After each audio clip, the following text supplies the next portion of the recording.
My name's Sarah Malik, and today on behalf of the law, we're delighted to be interviewing Atef Elmarakby, a very well-known UK lawyer who has two law firms, an accountancy firm and a legal tech scale-up. Welcome, Atef, to the studio. Delighted to be in Cairo, and I'm going to turn to him to give us some insights into his world. So, Atef, starting with your journey with Good Law International, it's a really inspiring story. So I'd like you to tell our audience how you established the business in the UK, and you've gone on years later, 20 years later, to become so successful. Thank you so much, Sarah, and it's such a privilege to be sitting down with you today and having such a great public speaker with me today. Yeah, it's been a journey. I left Egypt in 2004, and after finishing my studies in the UK, I got my first job in an English law firm. And during the recession in 2009, there was a great wave of redundancies in the UK. And I was kind of put in a corner to set up my own firm. So I set up an immigration practice, Good Advice UK, in 2009, and I built a team, and it's all started from there. In no time, the team has grown, and our client base has got bigger, and we served clients from all over the world, including entrepreneurs, investors, global talent, artists, musicians, and yeah, we still have a bigger foot in the market. Fantastic. What a great story. So every cloud has a silver lining. There was a recession, and you thought, okay, I'm just going to open a firm. I mean, Yes. What advice would you give to somebody who's in a position where they are thinking of doing something similar? What was going through your mindset when you decided, I'm going to open a firm? It's a risk, right? Yes, it's with risks, great rewards come, and it was natural. It wasn't a choice. If time goes back, I'm not sure if I will follow the same steps. However, it was the right time. It was a recession, so the resources were affordable, offices were easy to rent, and it was the right time. And but again, with challenges, opportunities always come, and it's looking at it now, I don't regret it. It was good with all the challenges along the way, but it's been great. Let's talk about some of those challenges and opportunities. Having a boutique law firm anywhere, UK or globally, comes with its natural own kind of challenges, its nuances. How have you navigated those challenges, and how do you deal with them? Well, as a lawyer, you don't get trained on management, HR, hiring, training, and managing the business side of things. Mm-hmm. And it's very challenging running a business as a lawyer, because you have to make the time to serve your clients, advise on legal issues, do the research, update yourself with continuing changes in the law, and in the same time manage financials, look at accounts, cash flow, and collections, and have the right team in place to assist in the growth of the company. And I guess we just fumble our way around and find a system that works. As a startup, you scale up, and you just find your way around and you deal with it. That's how challenges are. Indeed, overcome. You become an entrepreneur, and you learn on the job. And every day you learn something new, and you learn from the clients, you learn from the cases, you learn from your team, and it's like a very enjoyable journey. With all the challenges, it's very rewarding. Yeah, I agree. As a boutique law firm owner myself as well, it's actually a lot of fun. Navigating territories you really don't know much about, but you get involved, and the team also. I think when you're a boutique, your team learns so much more. I want to turn to that. Sorry, I'm glad you find it fun, because if you love what you do, yes, some other people find it stressful. So some of they won't open their own law firms, right? So I think you need to be a certain breed who embrace that challenge. But there's a obviously forever evolving legal landscape. Where do you think boutique firms like yourself sit and will continue to sit in the kind of legal law firm landscape? Well, after 10 years of practicing immigration law, I realized that clients want to be served in other areas of law, such as property, conveyancing, litigation, taxation, money claims, wills, and probate. So I decided to set up and establish the second law firm, which is Good Law International. One wasn't enough, you know? Yeah, it's a different regulatory body and a different set of rules. And it made sense to set up another firm. And then back to your question, both firms supplement each other because now we have a boutique full-on services that we can help our clients get things done under one roof. So it's challenging having to serve clients in multiple disciplines of law. But clients are aware and prefer to be served by a boutique firm rather than going to a big law magic firm that will cost them so much, especially if they are in the start of their business journey. Like most of my clients are startups, SMEs, entrepreneurs, and professionals that would need someone dynamic, fast to deliver the service, but also at an affordable fee. And this is where we come into the market. And in the UK, and I'm sure in other countries as well, this is an untapped market, and it's still has a lot to grow. I think also the kind of personal relationship, because they get you sometimes, and there's a place for big law as well, don't get me wrong, but from the boutique side, clients like the fact that they can pick the phone up and get you, and you will take responsibility for everything that's happening in the firm, every single case, and you know what's going on in most matters. And that's, I think, what boutiques bring to the table. Is that personal service as well? Certainly, yes. Yeah, spot on, yes. Yeah. Okay, and I'm going to move away a bit from law because I want to look at the tech side. You have a fabulous product that makes everybody's life so much easier. And I want to talk about the Good Law software. Number one, where do you get the time to build that as you're running your law firms? And what inspired you? Yes. I think before we answer that question, tell us a bit about this software. What does it do? All right, so Good Law software, or GLS as we call it, it's a practice management system. It's all-in-one platform that helps manage the firm from A to Z in one page. It tackles all the pain points, not only for law firm owners and managers, but for trainees, for receptionists, for junior lawyers, for accountants. It helps you, for clients, it helps you manage the cycle from the first email you get or a phone call from a client all the way until you request your Google review after you successfully bring a case home. So it's a comprehensive all-in-one platform. It's nothing too fancy or complicated like all the fantastic AI products we see in the market. It tackles the core base of running a firm. However, it was designed by a lawyer who understands the pain points of clients and the repeated complaints and things that keep falling in the cracks. And also it's also developed by a big team of lawyers who work with me, giving their feedback, and it's been a journey. I can talk more as we go along about it, but it's my passion is to mainstream the process, eliminate error, enhance accountability, find the systems that achieve confidentiality, running conflict of interest checks, going back and look at at precedents within the firm, and serve clients quicker, as this is what they seek. They want attention, they want, and we want to save on resources. So it helped me and helped currently another 100 law firms in the UK currently using the system.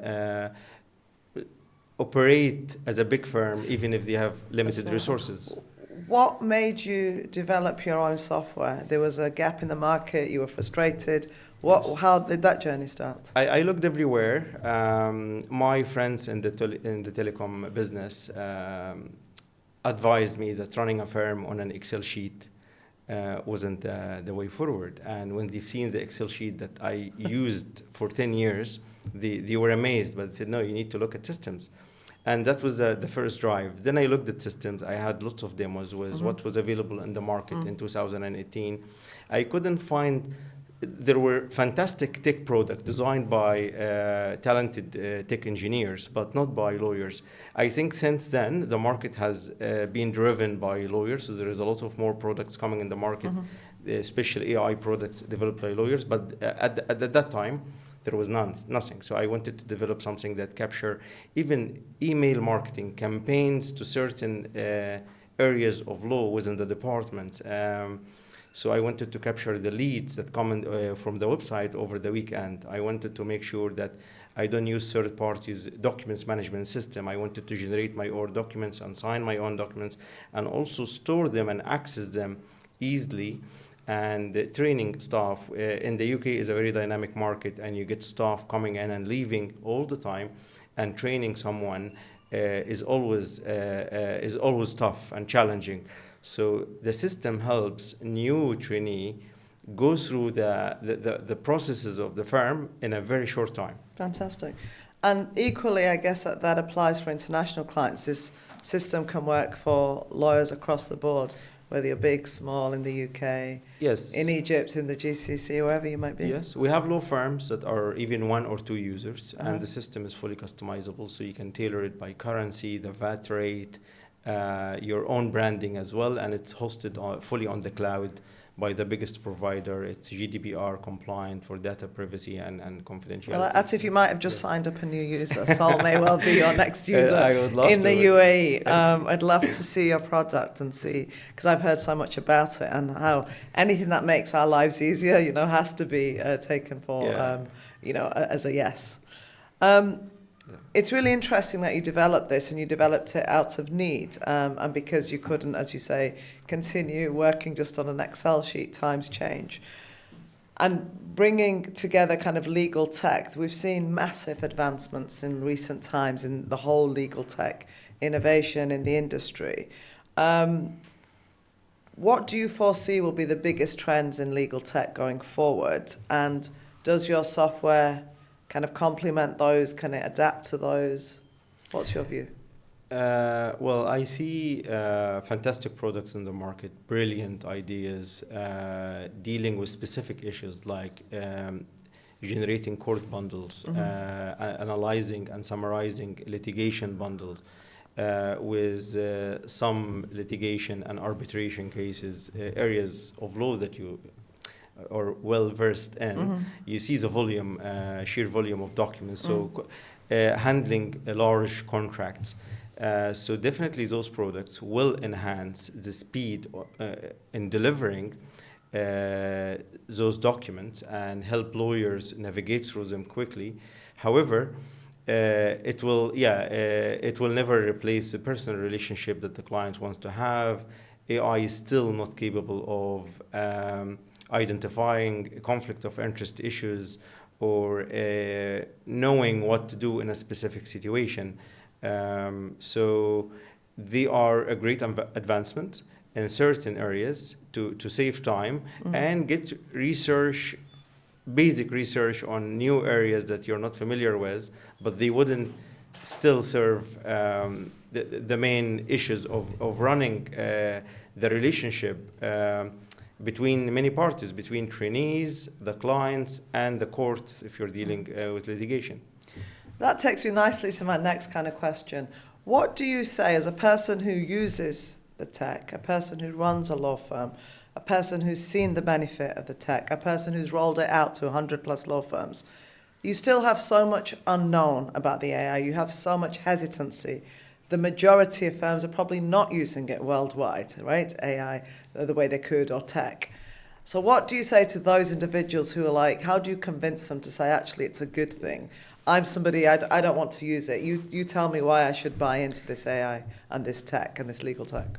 I would take them back to my journey when I started at looking at tech, and I would say learn about it, educate yourself, and don't resist change, because the legal industry has been way behind other industries in adopting technology. Catch up, yeah.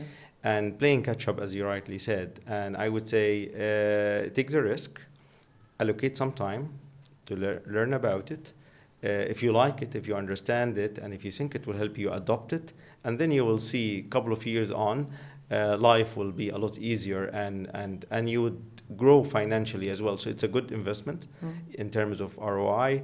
It's money well spent, and it's a game changer not only for you as a partner, a lawyer, but for your team as well, because you want to enhance the experience for your team, who are our backbone in running cases.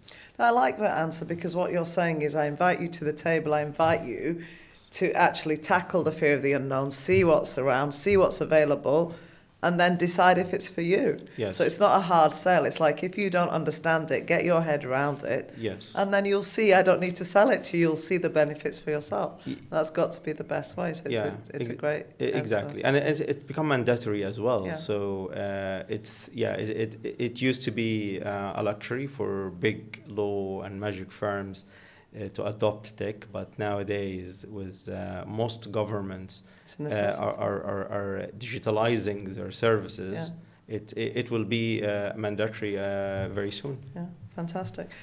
And for law firms generally who want to build a global presence, what do you think are the key kind of strategies, and what's essential for success? Okay, I'm not sure if I'm the best person to give this advice, but I can share my insights. Please do. As we said, we learn on the job. To serve clients internationally, you have to educate yourself on how the systems work, generally speaking, in different countries, different jurisdictions. Understanding the differences between common law and Anglo-Saxon law and civil law. Understanding also that the American system prevailed even on those countries who apply either disciplines.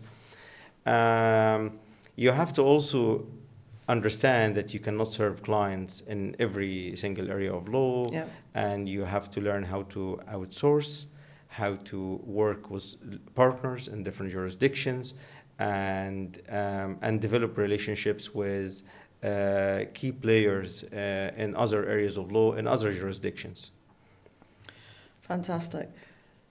What if I asked you as a pivotal point in your career, if you were to tell me a particular case or a moment that you're very proud of? I mean, what you've done is fantastic, and your journey from coming from Cairo to the UK 20 years ago and what you've established is phenomenal. Thank you. If you were to be asked what moment stands out for you, what would you say?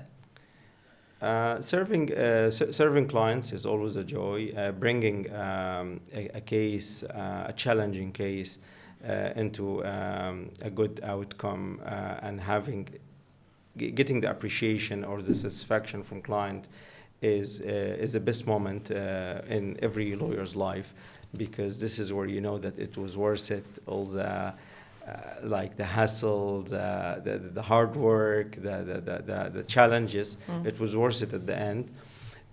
So I like also being resourceful is fundamental, not to give up, and always learn from mistakes and carry on, and also delegate amongst people around you. So there are lots of things that I learned along the way, and I would. I'm not sure if I diverged There's no one from the single question. point that stands out. You think it's a culmination of everything. Yes. That makes when you look back your career, kind of you're proud of what you've done or where you stand. Yes, it's hard to single out one thing in particular, but creating GLS software was something I'm very proud of, because I'm outside being a lawyer. I'm so happy to see other law firms are optimizing their efficiency and increasing their turnover and profit and managing their team better because of that tool. And I ended up becoming a legal engineer, which is sitting with developers from all over the world. I had to hire my own team, not to rely on an outsourced company. So I wanted to do my own product. So I sat over the last 4 years in so many sprint meetings, daily stand-up meetings, talking to to software developers, senior architects, how to design the system. So it's been enriching, and it's not I'm not an engineer, I'm not a software developer, but I had to learn basic skills in that domain to be able to take decisions on the direction of the development. How important do you think it is as a law firm owner, as a business, to give back to the community? I ask you that you very kindly agreed to be a judge on a debate that we're doing with the law for the students, the lawyers of tomorrow. And I'm a massive kind of fan of ensuring that we pave the way for the next generation, doing pro bono work where we can. How important is that in your kind of outlook as well? Yeah, definitely. It's something I strongly believe in. And giving back to the community, for me, or as I approach it, it goes in two ways. One is to certain clients who are not privileged enough to afford legal fees and access to good lawyers. And secondly, to law students and law graduates who need to be mentored and trained.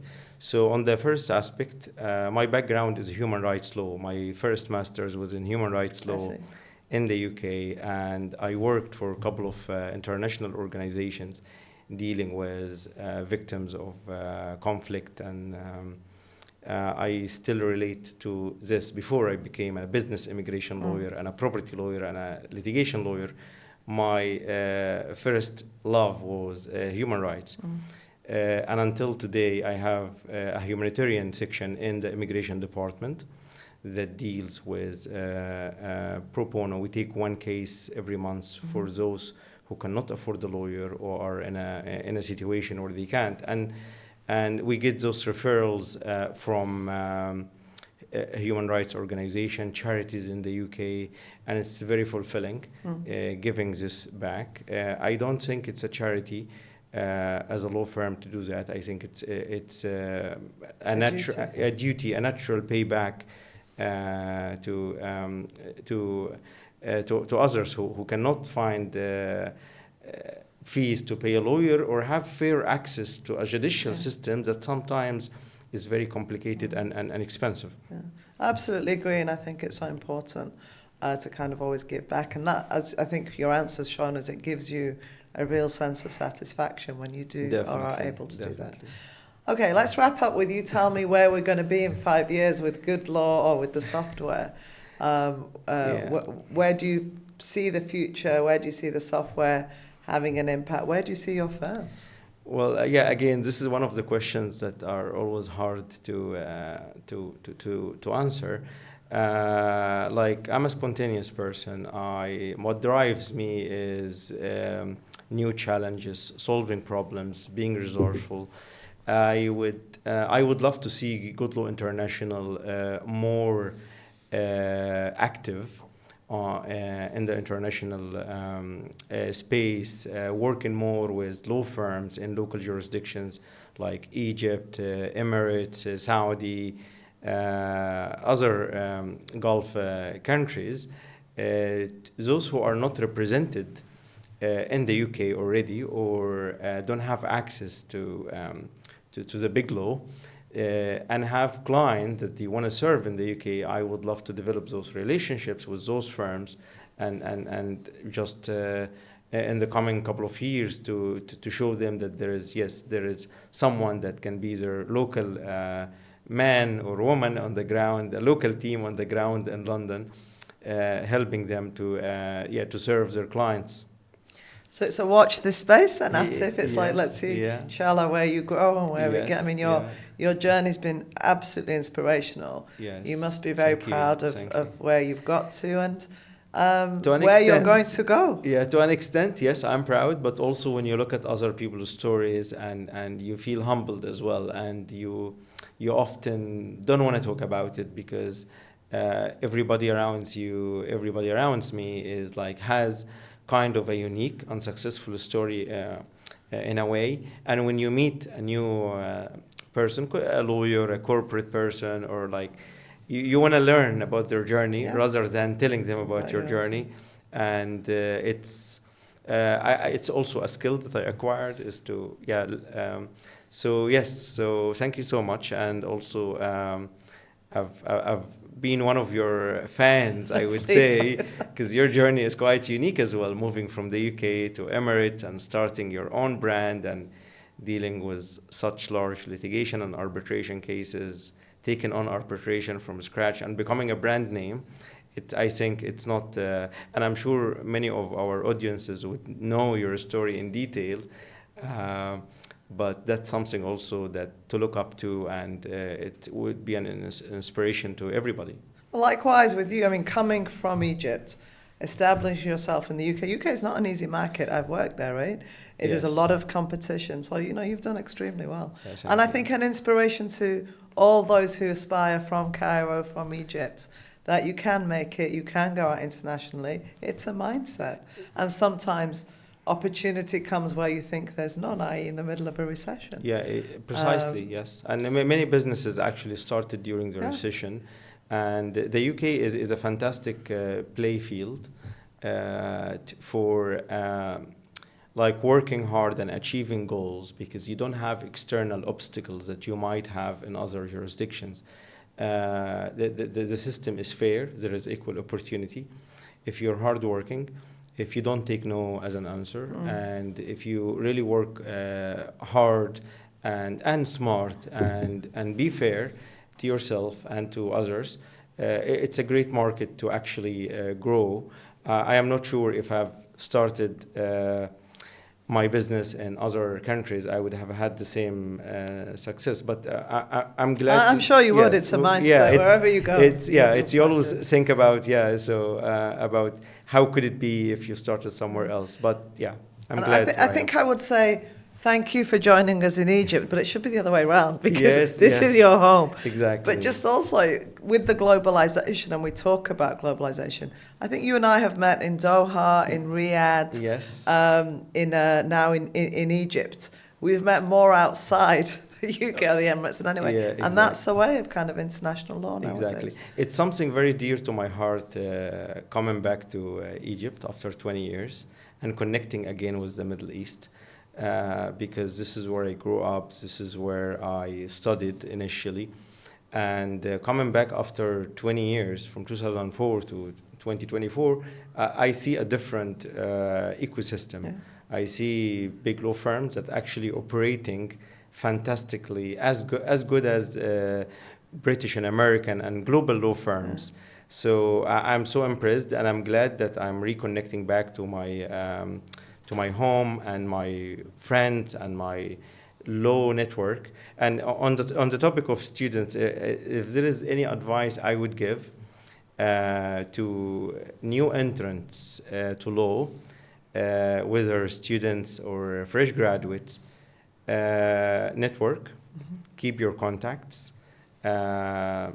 make sure that you are present on LinkedIn and show your work, and stay in touch with university colleagues, because in the future those will be your friends, support system, or opponents. And it's very important to network from an early start, and keep yourself busy by reading, writing blogs, developing yourself, doing other work experiences outside law. Because when you go to I interview a lot of people, and having someone who have skills that can be transferred is so vital. It's being a problem solver, being a networker, know where to go. If you're stuck, it's all about being resourceful. Thank you so much, Atef. It's been an absolute pleasure to have you today. It's my pleasure, Sarah, to be with you today. Thank you.